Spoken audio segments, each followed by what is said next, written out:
তুই ভাবছিস আমি এখনো জানতে পারিনি তোরা সুপ্তির কথা? হ্যাঁ, কলিজার বন্ধু হওয়া সত্ত্বেও বলিসনি সুপ্তি তোর গার্লফ্রেন্ড ছিল। আরার তাচ্ছিল্য হাসলো, তারপর বলল, চুপ করাচ্ছিস কেন, কিছু বল। ফারদিন দীর্ঘশ্বাস ছেড়ে বলল, হুম, বিয়ে কবে হচ্ছে? 1 মাস পর। সুপ্তি চাচ্ছে একটু নিজেকে গুছিয়ে নিতে। ফারদিন তাচ্ছিল্য স্বরে বলল, দেখিস নিজেকে গোছাতে গিয়ে যেন আবার তোকেই এলোমেলো করে না দেয়। সুপ্তি এমনটা করবে না। অন্ধবিশ্বাস ভালো না। শোন, সুপ্তি অনেক ভালো একটা মেয়ে, তোর ওই বেইমান এক্স গার্লফ্রেন্ডের মতো না। আরারের কথার পিঠে আর কোনো কথা বলল না ফারদিন। ইচ্ছে করছে আরারকে বলে দিতে, দোস্ত এই বিয়েটা করিস না, সুপ্তি আমার এক্স গার্লফ্রেন্ড, কিন্তু বলতে গিয়েও পারে না বলতে। অজানা কোনো কারণের কথাটা চেপে যায় সে। আরার হ্যালো হ্যালো বলে ফোন রেখে দিল। ফারদিন আর কথা বলল না। তার কষ্ট হচ্ছে, খুব কষ্ট হচ্ছে। ইচ্ছে করছে চিৎকার করে কাঁদতে, কিন্তু হায়, সে যে পুরুষ, বুক কাঁদলেও চোখ কাঁদে না। ফারদিনের সাথে কথা শেষ করে ফোন রেখে হেসে উঠল আরার। আজ নয় কাল অবশ্যই ফারদিন জেনে যাবে সে ফারদিনকে মিথ্যে বলেছে যে আরার ও সুপ্তির বিয়ে হচ্ছে। তবে এত সহজে আরার জানতে দেবে না সত্যিটা। বন্ধুর থেকে এত বড় কথা গোপন করা শাস্তি এটা। সে যতদিন না সুপ্তির কথা মুখ ফুটে বলবে, আরার এইভাবেই শাস্তি দেবে। সুলভও আরারের পক্ষে আছে, তো সত্যিটা জানার কোনো উপায় নেই ফারদিনের। ফোনটা রেখে আরার 2 হাতে মুখে ভর দিয়ে বসল। তন্নি নামের মেয়েটির কথা মনে পড়ছে। মেয়েটির একটা কথা আরারকে খুব ভাবাচ্ছে। মেয়েটি বলেছে চাচা চাচির কাছে বড় হয়েছে। আবার এটাও বলল তার বাবা মা বেঁচে আছেন। বাবা মা বেঁচে থাকা সত্ত্বেও সে চাচা চাচির কাছে কেন বড় হবে? শত ভেবেও আরার কোনো উত্তর খুঁজে পেল না। হঠাৎ মনে হলো, আরে আমি এই মেয়েকে নিয়ে কেন ভাবছি? সে কার কাছে বড় হয়েছে না হয়েছে সব জেনে আমি কি করব? আরারের নিজের উপর রাগ হলো। চোখ বন্ধ করে 2 হাতে মুখ চাপতেই চোখে ভাসলো মেয়েটার ভয়াত্ম সেই দুটো চোখ। ভয় পেয়ে যখন চোখ বড় বড় করে তাকিয়েছিল, কতই না মায়াবী লেগেছিল। এই দুটো চোখে জাদুতে মেয়েটি হাজারো পুরুষ বেঁধে নিতে পারবে। আরার চট করে মুখ থেকে হাত সরিয়ে চোখ খুলল। আবারও সেই মেয়েটিকে নিয়ে ভাবছে। এই মেয়েটিকে নিয়ে বারবার ভাবার কি আছে? আরার তন্নির কথা মাথা থেকে ঝেড়ে ফেলে নিচে গেল। ফাহিমা খাতুন টেবিলে ডিনার দিয়েছেন। আরার তার মায়ের পিছনে গিয়ে দাঁড়িয়ে বলল, বাসায় এসে তোমার রুমে গিয়ে কতবার ডেকেছি, দরজা খুললে না কেন? ফাহিমা খাতুন কোনো কথা না বলে নিজের মতো কাজ করে গেলেন। আরার অসহায় কণ্ঠে বলল, আম্মু আর কতদিন এভাবে কথা না বলে থাকবে বলো না? আমার কি কষ্ট হয় না বলো? ফাহিমা খাতুন এবারও চুপ থেকে কিচেনে চলে গেলেন। আরার ওনার পিছু পিছু কিচেনে গিয়ে কিঞ্চিত বিরক্ত গলায় বলল, এমন কেন করছো আম্মু? নিজে কথা বলছো না, আমাকে বলার মতো কোনো সুযোগ দিচ্ছ না। নিজের সন্তানকে তুমি বিশ্বাস করছো না? ফাহিমা এবার তীক্ষ্ণ গলায় বলে উঠলেন, কি বিশ্বাস করব তোকে? খুব তো বলেছিলি তুই তন্নি নামে কোনো মেয়েকে চিনিস না, ওই মেয়েটা মিথ্যা বলেছে সুপ্তির পরিবারকে। তুই যখন সত্যি বলছিলি তাহলে ওই মেয়ে আর তার বাচ্চার দায়িত্ব নিতে গেছিলি কেন? মায়ের কথা শুনে আরারের মাথায় বাজ পড়ল। মা এই কথা জানলো কিভাবে? ফাহিমা খাতুন রাগে ফুঁসতে ফুঁসতে বললেন, সুপ্তির মা আমাকে সব বলেছে। কি বলেছে জানিস? ফাহিমা আপা, আপনি না খুব বড় গলায় কথা বলেছিলেন নিজের ছেলেকে নিয়ে। এবার দেখুন আপনার ছেলে তার বউ বাচ্চার দায়িত্ব নিতে চলে এসেছে। আমি বিশ্বাস করিনি বলে আমাকে ভিডিও পাঠিয়ে দিয়েছে। তুই যখন সত্যি বলছিস তাহলে এই মেয়েটি তোর হাত আঁকড়ে বসেছিল কেন? একদমে কথাগুলো বলে রাগে গজগজ করতে করতে ফাহিমা চলে গেলেন উপরে। আরার হতভম্ব হয়ে দাঁড়িয়ে আছে। তার মুখ দিয়ে আর কোনো রা বের হচ্ছে না। মাকে কিছু বলার মতো ভাষা নেই তার। নিজের বোনা জালে নিজেই আটকে গেছে। না খেয়ে আরারও রুমে চলে গেল। মা থেকে যতই রাগ দেখাক না কেন, সুপ্তির মায়ের সাথে বড় গলায় কথা বলেছেন। তার মানে আরারকে নিয়ে ওনার যথেষ্ট বিশ্বাস ছিল। কিন্তু এখন তো সেই বিশ্বাসটাই শেষ হয়ে গেল। এখন যদি আরার বলেও যে সে তন্নি ও তার বাচ্চার দায়িত্ব নিতে চায়নি, মেয়েটাকে সামনে আনার জন্য এই নাটক করেছে, তাহলে উনি বিশ্বাস করবেন না। ওনাকে কিভাবে বোঝাবে মেয়েটি আড়ারের হাত আঁকড়ে ধরে এইসব কথা সুপ্তিদের না জানাতে রিকোয়েস্ট করেছে। আড়ার 2 হাতে চুল মুঠো করে ধরল। ওনাকে সত্যিটা খুলে বললেও হয়তো উনি বুঝবেন না। কাল জোর করে হলেও নিজের সব কথাগুলো তার মাকে শোনাবে। পরের দিন সকালে ঘুম থেকে উঠেই আড়ার মায়ের রুমে চলে গেল। তখন উনি ঘুমিয়েছিলেন। আড়ার ঘুম থেকে জাগালো না। নাস্তা সেরে অফিসে চলে গেল। 2-3 দিন হলো অফিসে যাওয়া হচ্ছে না। এইভাবে চলতে থাকলে তার চাকরিটা থাকবে না। অফিস থেকে বাসায় ফিরে আড়ার দেখলো তার মা বাসায় নেই। আরও বলল মা নাকি মামাদের বাসায় বেড়াতে গেছেন। যদিও আড়ারের উপর রাগ করে গেছেন আড়ার বুঝতে পারল, তবুও তার প্রচণ্ড রাগ হলো। এইভাবে তার বোনদের একা রেখে উনি চলে গেলেন কিভাবে? যেহেতু তার নিজেরই ভুল, তাই আড়ার নিজের রাগটাকে দমিয়ে গেল। মাকে ফোন দিল, উনি ফোন তুললেন না। এইভাবে গেল 4 দিন। ফাহিমা খাতুন বাসায়ও আসলেন না, ছেলের ফোনও তুললেন না। 5 দিনের মাথায় আড়ার অফিসে যাওয়ার সময় আরুকে বললেন, আম্মুকে ফোন দিয়ে বলিস আমাকে হারাতে না চাইলে বাসায় চলে আসতে। ভরদুপুরে তীক্ষ্ণ রোদের মধ্যে রাস্তার পাশে দাঁড়িয়ে গাড়ির অপেক্ষা করাটাই খুব বিরক্তকর। হাতের ভ্যানিটি ব্যাগটা মাথার উপর রেখে রোদ থেকে কিছুটা বাঁচতে চাইল সুপ্তি। পাশেই ছাউনি আছে, কিন্তু ওখানে কয়েকটা ছেলে বসে আছে। সুপ্তিও ওখানে ছিল। ছেলেগুলো সুপ্তিকে খুঁটিয়ে খুঁটিয়ে দেখছে। শুনিয়ে শুনিয়ে অশ্লীল কথাবার্তা বলছে, যা শুনিয়ে সুপ্তি ওখানে বসে থাকা সম্ভব হয়নি। কিন্তু এইখানে দাঁড়িয়ে থেকেও ভয় হচ্ছে। নিজের উপর বড্ড রাগ হচ্ছে। কেন সে একা আসলো? তন্নি বা জুহাকে সাথে নিয়ে আসলে খুব ভালো হতো। কাল হঠাৎ করে ফোন এসেছে, ফুপি তার অনেক অসুস্থ, তাকে দেখতে চেয়েছেন। সকালে ঘুম থেকে উঠে সুপ্তি চলে এসেছিল ওনার বাসায়, কিন্তু এখন মনে হচ্ছে আসাটাই ভুল হয়েছে। সে কখন থেকে গাড়ির জন্য অপেক্ষা করছে, অথচ একটা গাড়িও পাচ্ছে না। হেঁটে হেঁটে ফুপির বাসাটাও বেশ দূরে ফেলে এসেছে, স্টেশনটাও বেশ দূরে। হেঁটে যাওয়া সম্ভব না। ওখানে আবার হেঁটে যাওয়ার ইচ্ছেটাও নেই। ক্লান্তিতে পা দুটো অবশ হয়ে আছে, আর দাঁড়িয়ে থাকতে ইচ্ছে করছে না। বেশ কিছুক্ষণ পরে একটা বাইক দেখে সুপ্তি লিফট নেওয়ার জন্য লাফিয়ে উঠল। লিফট বলে একদম রাস্তার মাঝখানে চলে আসলো। বাইকটা খুব কাছে চলে আসছিল। বাইকের ছেলেটিকে ব্রেক করতে গিয়ে তাল হারিয়ে রাস্তার ওপাশে বাইক নিয়ে পড়ে গেল। সুপ্তি ভয় পেয়ে চিৎকার দিয়ে উঠল। ছেলেটি খুব তেজ নিয়ে মাটি থেকে উঠে সুপ্তির দিকে তেড়ে এসেই থমকে গেল। সুপ্তি ভয় পেয়ে বড় বড় শ্বাস ফেলছে, আর ভয়ার্ত চোখে হেলমেট পরা ছেলেটার দিকে তাকাচ্ছে। একটুর জন্য সেও মরত, বেচারা ছেলেটাও মরে যেত। সুপ্তি শুকনো ঢোক গিলে ক্ষীণ স্বরে বলল, সরি। ছেলেটি হেলমেট খুলতে লাগলো। হেলমেট খুলতেই সুপ্তির চোখ বড় বড় করে তাকিয়ে অস্পষ্ট স্বরে বলে উঠল, ফারদিন। হেলমেট খুলে রক্তিম সুপ্তির দিকে তাকালো। সুপ্তি চোখ নামিয়ে নিল। নিজের কাজের উপর খুব রাগ হচ্ছে তার। ফারদিন বলল, তা কি বললেন আপনি? সরি। সুপ্তি চট করে চোখ তুলে ফারদিনের দিকে তাকালো। ফারদিন তীক্ষ্ণ চোখে তাকিয়ে আছে। তৎক্ষণে ছাউনিতে বসা 4টে ছেলে সুপ্তির পাশে চলে আসলো। একজন ছেলে এসে সুপ্তির উদ্দেশ্যে বলে উঠল, পাগল নাকি আপনি? এখনই নিজেও মরতেন আর অন্যকেও মারতেন। এভাবে কেউ গাড়ির উপরে লাফিয়ে উঠে লিফট চায়? মাথা খারাপ নাকি? সুপ্তি কিছু বলল না।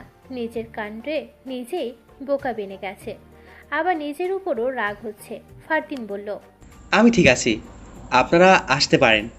একটা ছেলে দাড়িতে হাত বোলাতে বোলাতে সুপ্তির দিকে কুনজরে তাকিয়ে বলল, আপনি যান মিয়া, আমগনিয়া আপনার ভাবতে হইব না। সুপ্তি বিরক্ত নিয়ে ছেলেগুলোর দিকে তাকালো। ছেলেগুলোর ভাবসাব বেশি সুবিধার নয়। ফারদিন তাচ্ছিল্যের একটা হাসি দিয়ে হেলমেট পরে বাইকে উঠে স্টার্ট দিল। সুপ্তি যদিও চাইছে না ফারদিনের সাথে যেতে, কিন্তু এখানে থাকার থেকে ফারদিনের সাথে যাওয়াটাই উত্তম মনে হচ্ছে। ফারদিন বাইকটা স্টার্ট দিতেই সুপ্তি তাড়াতাড়ি করে বলল, শুনুন। ফারদিন বাইক থামিয়ে নিজের মতোই বসে রইল, যেন সে জানে সুপ্তি কি বলবে, আর সে নিজেই যেন চাই সুপ্তি এটা বলুক। সুপ্তি কিঞ্চিত দ্বিধান্বিত কণ্ঠে বলল, আমাকে একটু সামনের স্টেশন পর্যন্ত পৌঁছে দিয়ে আসবেন? ফারদিন কিছু বলল না, আবার চলেও গেল না। সুপ্তি কয়েক সেকেন্ড দাঁড়িয়ে থেকে আস্তে আস্তে এসে বাইকে উঠতে লাগলো। ফারদিনের কাঁধে হাত দিতে গিয়ে দ্বিধায় বারবার হাত সরে আসছে। ছেলেগুলো কেমন কেন যেন সুপ্তির দিকে তাকিয়ে আছে। একজন তো বলেই উঠল, আরে ম্যাডাম, হোন্ডারে গা ঘেঁষাঘেঁষি কইরা জাউনের থাইকা ছাউনিতে আইয়া বহেন, শান্তি মতন অটো দিয়া যাইবেন। ফারদিন নিজেকে সংযত রাখতে শক্ত করে বাইকের হাতল ধরল। আর একটা ছেলে বলল, আমাদের সাথে আসেন আপু, আমরা অটো দেখে দেব। ফারদিনের ইচ্ছে করছে এক একটাকে মেরে তক্তা বানিয়ে দিতে। নিজেকে দমিয়ে রেখে ঘাড় ঘুরিয়ে সুপ্তির উদ্দেশ্যে হিমশীতল গলায় বলল, ওঠার হলে উঠুন। সুপ্তি আর দেরি করলো না, চোখ বন্ধ করে ফারদিনের কাঁধে হাত রাখলো। সাথে সাথে একটা স্রোত শিরায় শিরায় বয়ে গিয়ে অঙ্গ প্রত্যঙ্গ শীতল করে দিল। একই স্রোত বয়ে যাচ্ছে ফারদিনের চিত্ত জুড়ে। পরিচিত এই স্পর্শ তার নিঃশ্বাসটা আটকে দিচ্ছে। সুপ্তি বাইকে বসে চট করে হাত সরিয়ে দিয়ে হাত গুটিয়ে বসল। ফারদিনের গায়ে ছুঁয়ে দিতেই যেন তার শ্বাস আটকে আসছিল। ফারদিন বাইকে টান দিতেই সুপ্তি পড়ে যাওয়ার থেকে বাঁচতে আবারও জাপটে ধরল ফারদিনের কাঁধ। ফারদিনের এবার খুব কান্না পাচ্ছে, বুকটা ভারী হয়ে আসছে। ইচ্ছে করছে রাস্তায় চলতি ট্রাকের সাথে ধাক্কা খেয়ে সুপ্তিকে সাথে নিয়ে মরে যেতে। তখনই আর সুপ্তিও কারোর হতে পারবে না। কেউ দেখতে হবে না কারোর ঘরে সুপ্তি আছে। কেন সুপ্তি তার সাথে বেইমানি করলো? তার পরিবার নেই বলে? তার টাকা কম বলে? নাকি সে কম ভালোবাসতো? সে তো সুপ্তিকে নিজে থেকে বেশি ভালোবাসতো। সুপ্তি আদেও জানে না ফারদিন তাকে এখনো ভালোবাসে। এখনো তার নাম শুনলে ফারদিনের চিৎ কেঁপে ওঠে। হয়তো আগে কাঁপতো শিহরণে, এখন কাঁপে কষ্টে। কিন্তু কাঁপেই তো। ফারদিনের বুকটা পুড়ে যাচ্ছে। ইচ্ছে করছে সুপ্তিকে জড়িয়ে ধরে বলতে, সুপ্তি, তোমাকে আর কারো হতে দেব না। তুমি শুধুই আমার, শুধুই আমার। একই অবস্থা সুপ্তিরও হচ্ছে।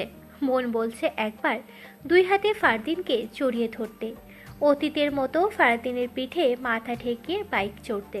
মন বলছে একবার সব ভুলে গিয়ে পুরনো দিনের মতো আহ্লাদ করে ফারদিনের গলা জড়িয়ে ধরতে। ফারদিন মিররের দিকে তাকিয়ে দেখলো সুপ্তির মুখ লাল হয়ে গেছে। আগে দেখেও ঠোঁট দুটো শুষ্ক হয়ে যাচ্ছে। এখনও সুপ্তিকে খুব তৃষ্ণার্ত লাগছে। ফারদিন একটা দোকানের সামনে এসে বাইক থামিয়ে দিল। সুপ্তি চারিদিকে তাকিয়ে দেখলো এখনও স্টেশন থেকে কিছুটা দূর। সুপ্তি বুঝলো না ফারদিন কেন বাইক থামালো। ফারদিন বাইক থেকে নেমে গিয়ে দোকান থেকে একটা পানির বোতল নিয়ে আসলো। সুপ্তির সামনে দাঁড়িয়ে কিঞ্চিত ইতস্তত করে সুপ্তির দিকে বোতলটা বাড়িয়ে দিল। সুপ্তি প্রথমে হাতে নিতে চাইল না। গলাটা শুকিয়ে কাঠ হয়ে আছে, তৃষ্ণাও পাচ্ছে খুব। পানিটা খুব প্রয়োজন, তাই না নিয়ে পারছে না। সুপ্তি কাঁপা কাঁপা হাতে বোতলটা হাতে নিল। রাস্তার একটু পাশে গিয়ে চোখে মুখে পানির ছিটা দিয়ে পানি খেয়ে ফারদিনের দিকে তাকালো। ফারদিন তাকিয়েছিল। সুপ্তি তাকাতেই চট করে চোখ সরিয়ে নিল। সুপ্তি চোখ সরালো না, অবাক হয়ে ফারদিনকে দেখে যাচ্ছে। ফারদিন এখনও সুপ্তির মুখের দিকে তাকিয়ে বুঝে যায় সুপ্তির এখন কি লাগবে। অথচ ভালোবাসাটা এখন আর আগের মতো রইল না। পানি খেয়ে সুপ্তি বাইকে এসে উঠল। কিছুক্ষণের মধ্যেই স্টেশনে চলে আসলো তারা। ফারদিন বাইক থামাতেই সুপ্তি নেমে গেল। নেমেই ভ্যানিটি ব্যাগ থেকে 100 টাকার নোট বের করে ফারদিনের দিকে বাড়িয়ে দিল। ফারদিন অবাক হলো না, নিজে অপমানও বোধ করলো না। সুপ্তিকে দিয়ে এটা অসম্ভবের কিছু নয়। সুপ্তি আরো বড় বড় কাজ করতে পারবে। ফারদিন তাচ্ছিল্য একটা হাসি দিয়ে নিজের পকেট থেকে আরো 500 টাকার নোট বের করে সুপ্তির হাতে ধরিয়ে হাতের তালুতে দিয়ে বলল, এই টাকা দিয়ে ভালো একটা ওড়না কিনে নেবে। বলেই ফারদিন আর এক মুহূর্ত দাঁড়ালো না, চলে গেল বাইক নিয়ে। সুপ্তি কয়েক সেকেন্ড স্তব্ধ হয়ে দাঁড়িয়ে থেকে টাকাটার দিকে তাকিয়ে নিজের দিকে তাকালো। হ্যাঁ, তার গায়ে খুব পাতলা একটা ওড়না জড়ানো। পরন্ত বিকেলে স্নিগ্ধ রোদ বেলকনি ভেদ করে রুমে উঁকি দিচ্ছে। রুমের মাঝামাঝি ফ্লোরে বসে থাকা তন্নির মুখের উপর লেপটে গেছে কিছুটা রোদ। মাথার চুলগুলো রোদের ছোঁয়ায় তপ্ত কাঞ্চনের মতো চিকচিক করছে। তন্নি মাঝে মাঝে হাতে উল্টো পিঠে কপালের ছোট্ট ছোট্ট চুলগুলো সরিয়ে দিচ্ছে। তারপর আবারও মন দিচ্ছে সবজি কাটায়। জুহা পা ভাঁজ করে বসে বসে গাজর কাটছে আর টুপ করে এক টুকরো মুখে ঢুকিয়ে দিচ্ছে। তন্নি যখন ওর দিকে তাকায় চিবোনো বন্ধ করে দেয়, তারপর আবারও ছপ ছপ করে চিবোতে থাকে। তন্নি দেখেও কিছু বলল না, কিন্তু জুহার খাওয়ার বন্ধ হচ্ছে না দেখে একসময় তন্নি বলে উঠল, কয়টা গাজর কাটছিস? জুহা মুখের গাজরটুকু গিলে বলল, 5। গাজরের প্লেটটা হাতে নিয়ে বলল, এইটুকু তো একটা গাজরও হবে না। জুহা এমন ভাব নিয়ে গাজর কাটছে যেন সে তন্নির কথা শোনেইনি। গাজর কাটতে কাটতে যখন আরেক পিস মুখে ঢুকাবে, তন্নি ছো মেরে জুহার হাত থেকে গাজরটা কেড়ে নিয়ে বলল, রাক্ষস, সবটুকু খেয়ে ফেললে ফাঁসবো কি? জুহা অসহায় মুখ বানিয়ে বলল, এক পিসই তো খেয়েছিলাম ইয়ার, পুরো গাজরটা তো খাচ্ছিলাম না। এভাবে কেড়ে নিলি কেন? সে কখন থেকে খেয়ে আসছিস, সব দেখছি আমি, রাক্ষস কোথাকার। বলেই গাজরের প্লেটটা নিয়ে চুলার পাশে রাখলো তন্নি। জুহা বলল, গাজর খেলে মানুষের সৌন্দর্য বৃদ্ধি পায়। তন্নি ধারালো চোখে তাকাতেই জুহা বলল, না, আমি কাগজে পড়েছিলাম। তন্নি হঠাৎ নিঃশ্বাস ছেড়ে কিচেন থেকে বেডরুমে চলে গেল। সবজিগুলো কেটে রেখেছে, এখন খাওয়ার আগে ছটফট রান্নাটা করে খেয়ে নেবে। রুমে এসে দেখলো ফোন বাজছে। তন্নি ফোন হাতে নিয়ে দেখলো আননোন নাম্বার। কল ধরবে না বলে পরিচিত কেউ হতে পারে ভেবে ধরে নিল। ফোনের ওপাশ থেকে অচেনা এক পুরুষ কণ্ঠ হ্যালো বলে উঠল। তন্নি সালাম দিয়ে জিজ্ঞাসা করল, কে? ফোনের ওপাশ থেকে গম্ভীর কণ্ঠে বলল, আর ইমতিয়াজ রাফি আর। তন্নির বুকটা ধুক করে উঠল। আর ফোন দিয়েছে। লোকটা নাম্বার নিয়েছে, আজ 4 দিন পর কল দিচ্ছে। কোনো বিশেষ কারণ নেই তো। তন্নি চুপ থাকা দেখে ফোনের ওপাশ থেকে আবারও বলে উঠল। চিনতে পারেননি? তন্নি বলল, জি জি, চিনতে পারছি। কেমন আছেন? জি ভালো, আপনি? ভালো না। তন্নি আর কিছু বলল না। কি বলবে সে ভেবেই পেল না। আর বলল, কেন ভালো না জিজ্ঞেস করবেন না? তন্নি মিলান হেসে বলল, কেন ভালো না? আর একটা দীর্ঘশ্বাস ছেড়ে বলল, আপনার জন্য। তন্নি কিঞ্চিত খ্যাপা গলায় বলল। আমার জন্য মানে? আর সহজ গলায় বলল, হ্যাঁ, আপনার জন্যই তো। আপনার একটা মিথ্যা কথার জন্য আমার পরিবারে আজ অশান্তি শুরু হয়েছে জানেন। আপনার জন্য আমার মা বাসা ছেড়ে চলে গেছেন। এখন আপনাকে সব কিছু ঠিক করে দিতে হবে। তন্নি বলল, মানে? আমার মাকে আপনার সত্যিটা আপনার নিজের মুখে বলতে হবে। আমাদের মা ছেলের সম্পর্কটা আবার স্বাভাবিক করে দিতে হবে। জি ঠিক আছে। আজকে আমার বাসায় আসবেন? আপনার বাসায়? হুম। আমাকে অ্যাড্রেস পাঠিয়ে দিন, আমি আসছি। ওকে, আমি মেসেজ করে দিচ্ছি। বলেই আর ফোন রেখে দিল। তন্নি ফোন রেখে ফোঁস করে দম ছাড়ল। খুব কষ্ট করে স্বাভাবিক থেকেছে এতক্ষণ। ফোনে কথা বলার সময় হার্টবিটে যেন তার দম আটকে আসছিল। আর মেসেজ পাঠিয়ে দেওয়ার পর তন্নি জুহার কাছে গিয়ে সব খুলে বলল। জুহাও তাকে যেতে বলেছে, কিন্তু তন্নির ভয় লাগছে খুব। আর মাকে এত সব কথা বলে উনি আবার সুপ্তির বাড়ি পর্যন্ত কথাটা পৌঁছে দেবেন কি না কে জানে। জুহা বলল, ভয় পাচ্ছিস কেন? যা দেখ, খুব খারাপ লাগছে এটা শুনে যে আমাদের জন্য বেচারা তার মায়ের চোখে খারাপ হয়ে গেছে। ভয় তো হচ্ছে সুপ্তির পরিবার নেই ইয়ার। আর লোকটার পরিবার যদি ওদের সব বলে দেয়, তাহলে মিথ্যা বলার জন্য আমাদের কি শাস্তি দেওয়া হবে ভাবছিস একবার? জুহা বলল, ওনাকে বুঝিয়ে বলিস যেন সুপ্তির পরিবারকে না জানায়। সুপ্তিও এখন আসছে না, আমার সত্যি ভয় লাগছে জানু। ওদের কথা বলার মাঝেই আর আবারও কল দিল। জুহা বলল, যা হবার তো হবেই, তুই যা। তন্নি একটা দীর্ঘশ্বাস ছেড়ে কাঁধে ঝুলানো ব্যাগটা নিয়ে বেরিয়ে গেল। যদিও জুহাকে অনেকবার যেতে বলেছে, কিন্তু জুহার মেয়েলির সমস্যার জন্য বাহিরে বের হতে চাইছে না। আরারের দেওয়া অ্যাড্রেসে এসে রিক্সা থেকে নামলো তন্নি। পিঙ্ক কালারের একটা দোতলা বিল্ডিং। বিল্ডিংটি বড় না হলেও বেশ সুন্দর। ব্যালকনিগুলো দেখে বোঝা যাচ্ছে অনেক যত্ন করে রাখা হয় সবকিছু। কি সুন্দর পরিপাটি চারিদিক। শুধু বাইরেটা দেখবেন। হঠাৎ পুরুষ কণ্ঠ কানে আসতেই তন্নি কেঁপে উঠল। পাশে তাকিয়ে দেখলো আর দাঁড়িয়ে আছে। তন্নি 2 পা পিছিয়ে গেল। আর হেসে বলল, আসুন, মা আপনার জন্য অপেক্ষা করছে। তন্নি মাথা নেড়ে সায় জানিয়ে আরারের সাথে হাঁটতে লাগলো। যেতে যেতে কিছুটা ইতস্তত করে বলল, আপনার মাকে আন্টিকে বলে দিবেন সুপ্তিদের বাসায় যেন ওসব না জানাই। আরার শুধু হাসল।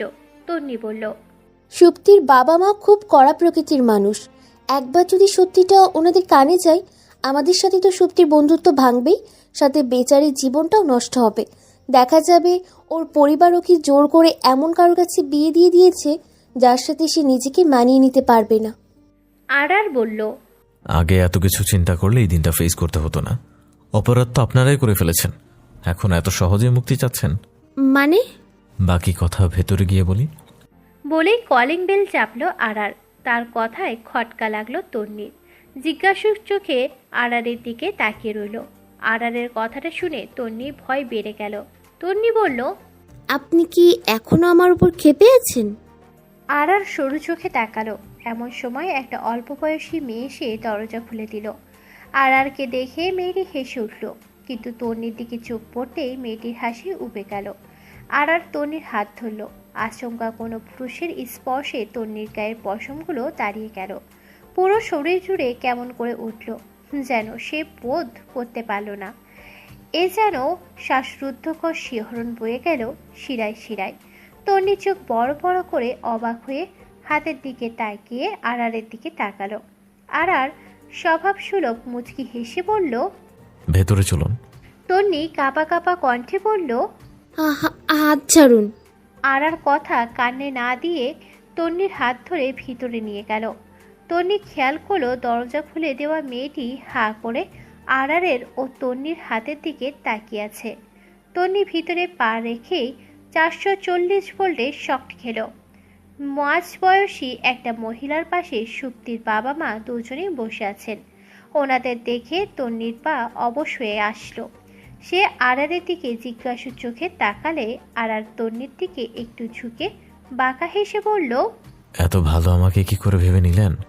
আপনি আমার ক্ষতি করবেন আর আমি তার রিভেঞ্জ নিব না, তা কি করা হয় বলুন? আজ সবার সামনে আপনি নিজের সত্যিটা বলে যাবেন। যদি না বলেন তাহলে সমস্যা নেই। সেদিন পার্কে আপনার সব কথা রেকর্ড করে রেখেছি আমি। আরারের কথা শুনে তন্নির বুকটা ধুপ করে উঠল। বিস্ময়ে তার চোখ বেরিয়ে আসতে চাইল। এই লোকটা তাহলে সুপ্তির পরিবারের কাছে তন্নির সত্যিটা জানাতে এমন করেছে, নিজের মায়ের জন্য নয়। আরারের ভালো মানুষের আড়ালে এত বড় দুরাত্মা লুকিয়ে আছে যা তন্নির কল্পনার বাইরে ছিল। হ্যাঁ, তন্নি অন্যায় করেছে, সে হয়তো ক্ষমা পাওয়ার যোগ্য নয়, তাই বলে আরার ভালো মানুষের রূপ দেখিয়ে তার উপরে প্রতিশোধ নেবে? তন্নি মাথা নিচু করে দাঁড়িয়ে রইল। কঠিন পরিস্থিতির মোকাবেলা করতে প্রস্তুতি নিচ্ছে। তার পাপে শাস্তি ভোগ করার সময় এসে গেছে। নিজের উপর প্রচণ্ড রাগ হচ্ছে। কেন সেদিন বিয়ে ভাঙতে নিজেকেই বলি দিল? আরার তন্নির হাত ধরে সোফার সামনে দাঁড়িয়ে গম্ভীর গলায় বলল, বসো। তন্নি করুণ চোখে আরারের দিকে তাকালো। তার চোখ দুটো চিৎকার করে বলে যাচ্ছে, একবার আমাকে বোঝার চেষ্টা করুন মিস্টার আরার, আমার ভুলের শাস্তি এত বড় দেবেন না। আরার আবারও বলল, বসো। তন্নি মাথা নিচু করে চুপচাপ বসে গেল। বুকটা দুরু দুরু কাঁপছে। কিভাবে নিজের মুখে নিজের মিথ্যে নাটকের কথা বলবে? শোনার পরে নিশ্চয়ই সুপ্তির বাবা তন্নির কানে নিচে একটা বসিয়ে বলবেন, তোমার জন্য আমার মেয়ের বিয়ে ভেঙেছে, আমাকে লোকের কাছে ছোট হতে হয়েছে, আমি এক্ষুনি তোমাকে জেলে দিব। তারপর হয়তো তন্নির কর্মকাণ্ডের কথা ওর চাচা চাচির কানে চলে যাবে। সোশ্যাল মিডিয়া থেকে শুরু করে কাগজেও তন্নির কুকর্মের কথা উল্লেখ হবে। সুপ্তির বাবা এত বড় একজন জার্নালিস্ট, এমন কিছু করা ওনার জন্য তুড়ি মারার ব্যাপার। আরার লোকটি ঠিকই বলেছে, আগে ভেবেচিন্তে কাজ করলে এই দিনটা ফ্রেশ করতে হতো না। তন্নি মাথা নিচু করে বসে আছে। এর মাঝেই গম গম গলায় সুপ্তির বাবা বলে উঠলেন, তুমি নাকি আমাদের কিছু বলতে চাও? তন্নি অবাক হয়ে আরারের দিকে তাকালো। আরার ওনাদের বলেছে তন্নি কিছু বলতে চায়। তন্নি তো শুধু আরারের মাকে সত্যিটা জানাতে এসেছে। লোকটা এইভাবে সাহায্য চাওয়ার কথা বলে তন্নিকে ফাঁসিয়ে দিল। সুপ্তির মা বললেন, কি এমন কথা বলতে চাও যে আমাদের একেবারে এখানেই ডেকে আনলে? তোমার কিছু বলার থাকলে ফোনে বলে নিতে। ভয় ও নিজের উপর রাগে তন্নির চোখ দুটো ঝাপসা হয়ে এলো। আরার তন্নির হাতের উপর হাত রাখতেই ছলো ছলো বহিন চোখে আড়ারের দিকে তাকালো সে। আড়ার মোলায়েম কণ্ঠে বলল, ভয় পাচ্ছ কেন? আমি আছি তো, নির্দ্বিধায় সব বলে যাও। তন্নির রাগে আড়ারের দিকে চোখ সরিয়ে নিল। সুপ্তির বাবা আগের ন্যায় বললেন, যা বলার তাড়াতাড়ি বলো, আমাকে উঠতে হবে। তন্নি চোখ বন্ধ করে লম্বা একটা দম নিল। সত্যিটা বলা ছাড়া আর কোনো উপায় নেই, সেটা বুঝে গেছে সে। তন্নি নিজের হাত দুটো আবদ্ধ করে মনোবল বাড়ালো। শক্তির মা বলেই যাচ্ছেন, তন্নি কিছু বলছে না কেন? তন্নির শুকনো ঢোক গিলে বলল, আন্টি আমি কথাটার পরে আর কিছু বলতে পারল না সে। গলায় কথা আটকে গেল। আবারও চেষ্টা করলো বলার জন্য, কিন্তু এবার জবান দিয়ে কোনো কথাই বের হলো না। সুপ্তির বাবা কিঞ্চিত বিরক্ত গলায় বললেন, তুমি সব সময় কথা বলতে এত সময় নাও কেন? কি বলবে তাড়াতাড়ি বলো। তন্নি ভয়ার্ত চোখে ওনার দিকে তাকালো। সত্যিটা শোনার পর উনি তন্নির পরিবারের কাছে বিচার দেবেন না তো? যদি এমন হয় তাহলে তন্নির দেহ থেকে মাথা আলাদা হয়ে যাবে। কিন্তু বলা ছাড়া এখন আর কোনো উপায় আছে কি? লোকটা বলেছে তার কাছে রেকর্ড আছে, না বললে তো রেকর্ড শুনিয়ে দেবে। তার থেকে ভালো নিজের মুখেই সত্যিটা বলে দিই। তন্নি ভয়টা চেপে রেখে বলল, আঙ্কেল আসলে সেদিন তন্নির পুরো কথা শেষ হওয়ার আগেই ওর মুখের কথাটা কেড়ে নিয়ে আর বলল, আঙ্কেল ও বলতে চাচ্ছে ওর পরিবার আর আমার পরিবারকে একসাথে নিয়ে আলাপ করে আমাদের 4 হাত এক করে দিতে, আর আমাদের বাচ্চাটা যেন সবাই মেনে নেয়, এটাও সবাইকে বোঝাতে। আড়ারের কথা শুনে তন্নির মাথায় বাজ পড়ল। এই লোকটা এসব কি বলছে? প্রথমে বলল মাকে বোঝাতে, তারপর বলল সবার সামনে সত্যিটা বলতে, এখন বলছে তন্নি ও তার 4 হাত এক করে দিতে। এই লোকটা চাইছেটা কি? আড়ারের কথা শুনে তন্নির মাথায় আকাশ ভেঙে পড়লেও সুপ্তির বাবার মাথায় রক্ত উঠে গেছে। ওনার মনে হচ্ছে তন্নি ওনাকে একটুও সম্মান দিচ্ছে না, ওনাকে নিয়ে ফাজলামো করছে। তা না হলে 4 মেয়ের বিয়ে ভেঙে পাত্রকে কেড়ে নিয়েছে, তার সামনে দাঁড়িয়ে এরকম কিছু বলার সাহস পায় কি করে? শুধুমাত্র নিজের স্ত্রীর জোড়াজুড়িতে এখানে এসেছেন, নয়তো এখানে আসার কোনো ইচ্ছেই ওনার ছিল না। যবে থেকে জেনেছে আরার নিজে স্বীকার করেছে তন্নির পেটে তার বাচ্চা আছে, তখন থেকেই আরার ওনার অপছন্দের। সুপ্তির বাবা তন্নিকে উদ্দেশ্য করে রাগান্বিত স্বরে বললেন, তুমি কি আমার সাথে ফাজলামো করছো? তন্নি নির্বাক চোখে ওনার দিকে তাকালো। একের পর এক সফট হচ্ছে যে সে কথা বলার ভাষাই হারিয়ে ফেলেছে। আর বলল, আঙ্কেল বসুন প্লিজ। কি বসবো? আমি তো ভেবেছিলাম এই মেয়ে ক্ষমা চাইতে ডেকেছে, আর সে কিনা আমাকে। আঙ্কেল প্লিজ বসুন, ঠান্ডা মাথায় আমার কথাটা শুনুন। আরারের কথায় সুপ্তির বাবা বসে গেলেন। আর বলল, আঙ্কেল আমি আপনাদের ফোন করে বলেছি তরুণী আপনাদের কিছু বলতে ডেকেছে আমাদের বাসায়। ও চাচ্ছে আমার মা সহ আপনারা সবাইকে নিয়ে একসাথে কিছু বলতে। ও যা বলতে চায় তা সবার শোনা উচিত। আমি শুধু এইটুকু বলেছি ব্যাস। এই কথা থেকে অবশ্য ক্ষমার কথা ভাবা যায় না আঙ্কেল, আর এটা ভেবে নিলে আপনাদের বোঝার ভুল তরুণীর না। সুপ্তির বাবা দমে গেলেন। হ্যাঁ, আরার ঠিক বলেছে, ক্ষমার কথা আসে না, ওনারাই ভুল। তবুও রাগ হচ্ছে তন্নির স্পর্ধা দেখে। সুপ্তির বিয়েটা তার কুকর্মের জন্যই ভাঙল। তারপরেও সে কোন সাহসে আরারের বাসাতে ওনাদেরকে ডাকে? তাও বলছে ওনারা যেন তার পরিবারকে মানিয়ে ওদের বিয়ে পড়িয়ে দেয়। আরার বলল, তরুণী আপনাদের নিজের বাবা মায়ের মতো দেখে, তাই সে আপনার কাছেই সাহায্য চাচ্ছে। সুপ্তির বাবা চুপ থাকলেন। সুপ্তির বাবার চুপ থাকা দেখে আরার আবার বলল, কিছু বলছেন না কেন? আপনি কি আমাদের সাহায্য করবেন না? সুপ্তির বাবা এবারও চুপ। ওনার কপালে বিরক্তর রেখা ফুটে উঠেছে। সুপ্তির মা তন্নিকে উদ্দেশ্য করে বললেন, তোমার পরিবার জানে তোমাদের কথা? তন্নি চোখ উপরে তুলল না, আগে নাই ফ্লোরে চোখ রেখে তাকিয়ে রইল। কি বলবে বুঝতে পারছে না। ইচ্ছে করছে চিৎকার করে চারপাশ চুরমার করে দিতে, নিজের ভুল নিজেকে কুপিয়ে হত্যা করে ফেলতে। সুপ্তির মা আবারও বললেন, তোমার চাচিরা কি জানে এই বিষয়ে?